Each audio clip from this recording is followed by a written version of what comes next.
पंढरपूरमध्ये तुळशी अर्चना पूजेच्या वेळेस 35 कुटुंब त्या ठिकाणी त्या पूजेला बसले असताना त्यातली 34 कुटुंब मराठी होती. तरी देखील संबंधित पुजाऱ्याने संपूर्ण पूजा ही हिंदीतून सांगितली.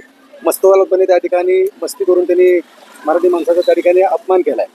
मराठी भाविक त्या ठिकाणी सगळेजण मराठीतूनच पूजा सांगा अशी मागणी करत असताना देखील जाणून पुजाऱ्याने मस्तवालपणे हिंदीतून संपूर्ण पूजा सांगितली. त्यामुळे या ठिकाणी मंदिर समितीकडे मी अशी मागणी करतोय की ताबडतोब त्या पुजाऱ्याची हकालपट्टी करावी आणि या पुढच्या सर्व पूजा या मराठीतूनच झाल्या पाहिजेत. आणि हा सर्व प्रकार येत्या 2 दिवसामध्ये महाराष्ट्र नवमान समितीचे अध्यक्ष मान्य राजसाहेब ठाकरे यांच्या कानावर देखील घालणार आहे.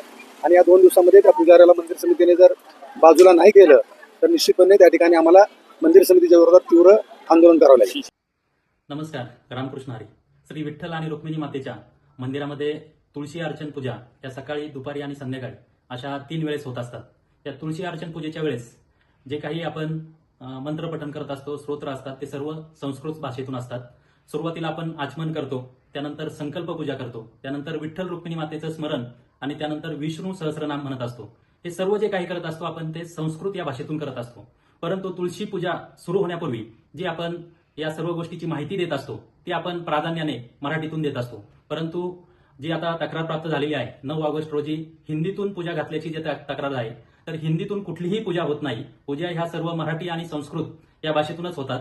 परंतु फक्त जी माहिती सांगितली जाते ती प्राधान्याने मराठी आणि त्यानंतर जर समजलं नाही कुणाला, परभाषिक परप्रांतीय जर भाविक असतील तर त्यांना हिंदी भाषेतून आपण त्या ठिकाणी माहिती सांगत असतो.